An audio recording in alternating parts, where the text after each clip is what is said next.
এই যে একটু আগে এক ভাই বলছিল আপনি তো খানি না হুজুর, 1 চামচ কি 1.5 চামচ ভাত খাচ্ছেন, খানি না। তাই আমি বললাম যে আমি কম খাওয়া হুজুর, কারণ নবী সাল্লাল্লাহু আলাইহি ওয়াসাল্লাম কি শিখিয়েছেন? তিনি বলেছেন আমরা যা খাই না,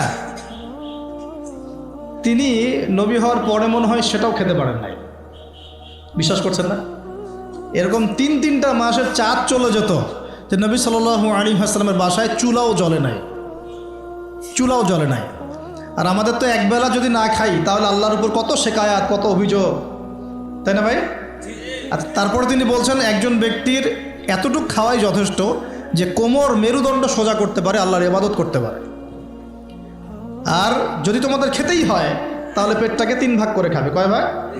1 ভাগ খাবার রাখবে, 1 ভাগ পানি খাবে, আর 1 ভাগ এই শ্বাস প্রশ্বাস চলাচলের জন্য ফাঁকা রাখবে। কয়জন এর উপর আমল করে দেখাতে পারে? কতজন মানুষ আছে? আর যারা একদম গোগ্রাসে খায় এদের ব্যাপারে কোরআনে এবং হাদিসে কিন্তু মারাত্মক কথা আছে। আল্লাহর নবী সাল্লাল্লাহু আলাইহি ওয়াসাল্লাম বলেছেন যে তোমরা খুব বেশি ঢেকুর তুলো না। কি করো না? একজন সাহাবী খুব ঢেকুর উঠাচ্ছে, সাহাবী না আসলে, উনি পাশ দিয়ে যাচ্ছিলেন, খাবার দাবার খেয়ে পাশ দিয়ে যাচ্ছিলেন।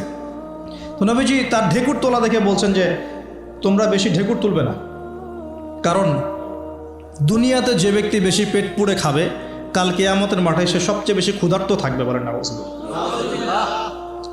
খাবেন আপনি, নিজের পেটটাকে 3 ভাগ করবেন, 1 ভাগ খাবার, 1 ভাগ কি পানি, আর 1 ভাগ শ্বাস প্রশ্বাসের জন্য ফাঁকা।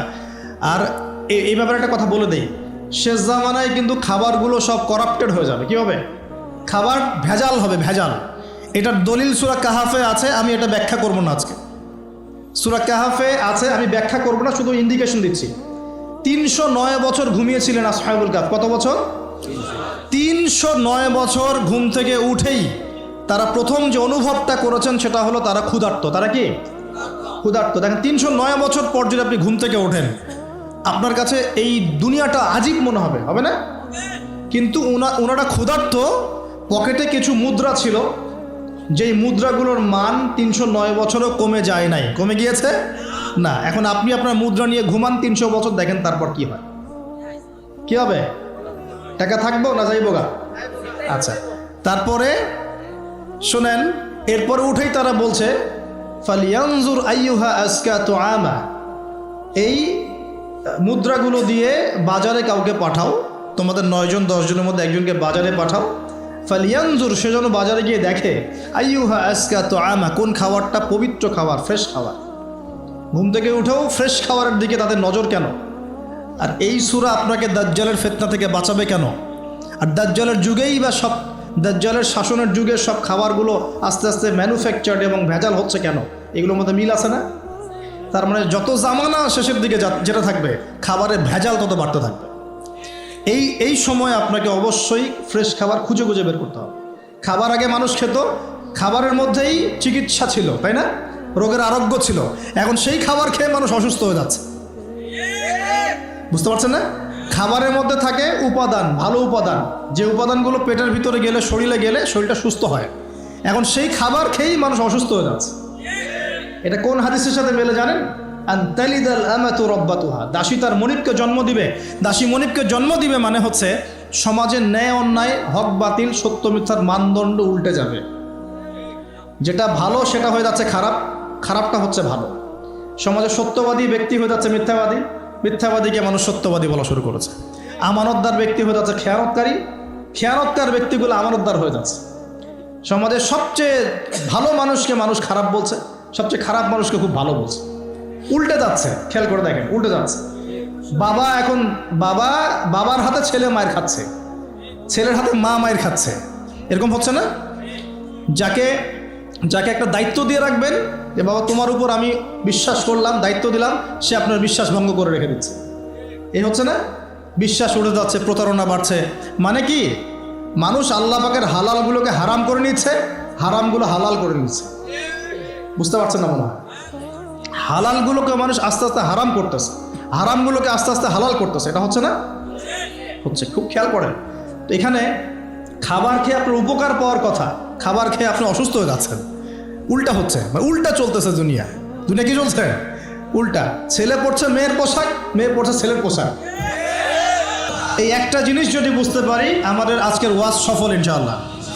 আমরা আমাদের জীবনের প্রতিটা কাজ আমাদের প্রিয় নবী মুহাম্মদ রাসূলুল্লাহ সাল্লাল্লাহু আলাইহি ওয়াসাল্লামের তরিকা মতো করবো ইনশাআল্লাহ। রাজি আছেন ইনশাআল্লাহ?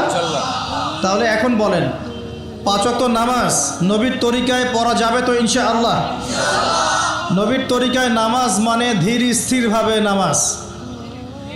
আমি এই তর্কে যাব না হাত বাঁধবেন কোথায়, ঠিক আছে? ওই তর্ক সবাই করে না, ওই তর্ক সবাই করে না। এই মাসআলাগুলোকে নিয়ে যারা মুফতি আছেন তারা কথা বলেন, আমি মুফতি নই, অতএব এই মাসআলাগুলোকে নিয়ে আমি আপনাদের সাথে কোনো কথা বলছি না। আমি বলছি আপনাদেরকে নামাজ প্রতিষ্ঠা করা, কায়েম করার মানে হচ্ছে নামাজটা হতে হবে নবীর মতো খুশু খুজুতে। খুশু খুজু কী জিনিস? নামাজটা ধীর স্থিরভাবে হবে। নামাজে কি পড়ছি সেটা বোঝার চেষ্টা করতে হবে। নামাজে কি বলছি আল্লাহর সাথে সেটা বোঝার চেষ্টা করতে হবে। নামাজে রুকুর অর্থ কী, তাসবিহ কী, সেজদায় আমি কি পড়ি, 2 সেজদার মাঝখানের দোয়ার অর্থ কী, তাশাহুদ দরুদ দোয়া মাসুরের অর্থ কী, নামাজের সেজদায় আমি বেশি বেশি দোয়া করতে পারছি কি না, নামাজ পড়েও আমি গোনা থেকে বেঁচে থাকতে পারছি কি না, এই বিষয়গুলো বেশি ইম্পর্টেন্ট। আমি কি বোঝাতে পারছি? নামাজ ধীর স্থিরভাবে, রিল্যাক্সে, তাড়াহুড়ো নাই, বুঝে বুঝে পড়ার চেষ্টা করবেন। আল্লাহ পাক তৌফিক দান করুন। যারা নামাজ ধরি ছেড়ে দেই তাদের জন্য একটা হাদিস। নবী সাল্লাল্লাহু আলাইহি ওয়াসাল্লাম বলেছেন, মান তারাকা সালাতান মুতাআম্মিদান ফাকাদ কাফার। মনে রাখবেন, নবীজি বলেছেন, কেউ যদি তার উপরে অর্পিত ফরজ নামাজ ছেড়ে দেয়, নামাজ পড়াকে জরুরি মনে করে না, ফাকাদ কাফারা, সে ব্যক্তি কুফরি করলো। বলে নাউজুবিল্লাহ। নামাজ কি ছাড়বো ভাই ইনশাআল্লাহ? আল্লাহ পাক আমাদের সবাইকে 5 ওয়াক্ত নামাজি বানিয়ে দেন, বলি আমি। এবং রমজান মাস আসার আগেই নামাজের স্পিড আবার ধরতে হবে, পারবো তো ইনশাআল্লাহ? আল্লাহ আমাদের সবাইকে কবুল করুন, বলি আমিন। এবং রমজান মাসে সুস্থতার সাথে রোজা রাখার তৌফিক দান করুন। রমজান শব্দটা যখন এসেই গেল তখন আর 2টা কথা বলি।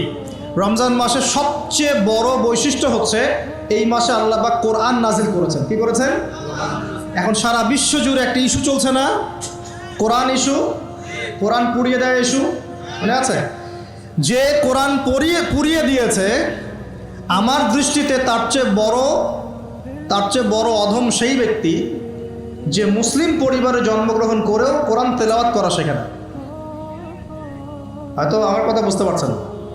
কোরআন একজন পুড়িয়ে দিয়েছে, যদি আমার ক্ষমতা থাকতো ওর গর্দান নামাই দিতাম, কিন্তু তার চেয়েও বড় অপরাধী আমার কাছে আছে, আমাদের চোখে আছে। কে? যে মুসলিম পরিবারে 20-30-40 বছর থেকে আছে, মুসলিম সমাজে, মুসলিম পরিবারে নামাজে যায়, ইমামদেরকে চেনে, আলেমদের সাথে সম্পর্ক আছে, এরপরেও সে কোরআন তেলাওয়াত করতে পারে না। এ বড় অপরাধী আমার কাছে। কে বড় অপরাধী? এটা লজ্জার না? একটা মুসলিম পরিবারের থেকে আমি কোরআন তেলাওয়াত করতে জানবো না, লজ্জার না? নাকি আপনারা সেই সব শায়েখ হতে যাচ্ছেন যে কোরআন তেলাওয়াতও করতে জানে না, বাহাসের জন্য ডাকে মানুষকে? দেখেন নাই এরকম আছে না? মনে হয় যেভাবে ইসলাম পালন করা যাবে? ইসলামের জ্ঞান অর্জনের প্রথম ধাপটাই হচ্ছে বিশুদ্ধ করে কোরআন তেলাওয়াত করা শিখা। প্রথম ধাপ কি? আগে বিশুদ্ধ করে কোরআন তেলাওয়াত করা শিখতে হবে। এরপরে আসবে কোরআন হিফসের ব্যাপার, আরবি ব্যাকরণ শেখার ব্যাপার, কোরআনের তাফসীর করার ব্যাপার, হাদিসের ইবারত পড়ার যোগ্যতা অর্জন করা, আস্তে আস্তে আকীদা পড়বে, উসুলের বই পড়বে, ফিকহের বই পড়বে, তারপর এই যে আপনার কুতুবে সিত্তা পড়ে শেষ করবে। তারপরে গিয়ে সে মাশাআল্লাহ একজন দাঈ, আলেম, মুফতি, এগুলো হচ্ছে আলহামদুলিল্লাহ। তো শুরুটা কোত্থেকে হচ্ছে? কোরআন বিশুদ্ধ করে তেলাওয়াত করা। তো এই শুরুটাই যদি আমাদের ঠিক না হয়, তাহলে কি কোরআন ঘরে রেখে খালি চুমু খেলে হবে? কোরআন কি খালি চুমু খাওয়ার জন্যে? কোরআন থেকে তাবিজ লেখার জন্যে? কোরআন বাবা মারা গেলে কোরআন তেলাওয়াত করবো এই জন্যে? 40 দিন কোরআন তেলাওয়াত করবো এই জন্যে? কেউ মারা গেল, ব্যাস আমরা কোরআন দিয়ে একটা মাহফিল করে দিলাম, ব্যাস সব হয়ে গেল? আস্তাগফিরুল্লাহ। আল্লাহ পাক আমাদের সবাইকে যেন কোরআন তেলাওয়াত শেখার তৌফিক দান করেন। একটা চ্যালেঞ্জ গ্রহণ করেন যে আমি নিজে কোরআন তেলাওয়াত করা শিখবো, আরও 10 জনকে শিখাবো ইনশাআল্লাহ। পারা যাবে না? যদি এই একজন প্রত্যেকে যদি নিজে শিখি আর প্রত্যেকে যদি 10 জন করে শিখাতে পারি, শোনেন, প্রত্যেকে যদি নিজে শিখি এবং নিজ নিজ পরিবার বা আমার আন্ডারে যারা আছে, মনে করেন আপনি একজন একটা গার্মেন্টসের মালিক, আপনার আন্ডারে অনেক মানুষ চাকরি করে না, নিজে নামাজ পড়লেন, নিজে কোরআন তেলাওয়াত করা শিখলেন, আপনি যদি তাদেরকে নৈশকালীন কোরআন শেখান, সবার নেকি আপনি পাচ্ছেন না? আপনার পরিবার আছে, পরিবারে আপনি নামাজ পড়েন, এখন আপনি কোরআন তেলাওয়াত করতে জানেন, এখন আপনার মা, বোন, স্ত্রী, সন্তানদেরকে আপনি শেখালেন, এই পুরো পরিবারটা কোরআনওয়ালা হলো না? একটা সমাজের দায়িত্বশীল আমি। হ্যাঁ, চেয়ারম্যান সাহেব মনে করেন বললেন যে আমি নামাজ পড়ি, আমি কোরআন তেলাওয়াত করতে জানি, আমি এলাকার সব মানুষকে কোরআন তেলাওয়াত করা শেখাবো ইনশাল্লাহ। পারা যাবে না? এভাবে যদি সবাই দায়িত্ব নেই, আমার বিশ্বাস 10 বছরের মধ্যে বাংলাদেশের 16 কোটি মানুষকে কোরআন শেখানো যাবে। ওই দিন আর স্লোগান তুলতে হবে না যে আল কোরআনের আলো ঘরে ঘরে চালো, অটোমেটিকলি সবার ঘরে কোরআন জ্বলে যাবে ইনশাআল্লাহ। জানবে না? এই কাজটা না করে খালি স্লোগান দিলে কাজ হবে? বলেন তো কাজ হবে?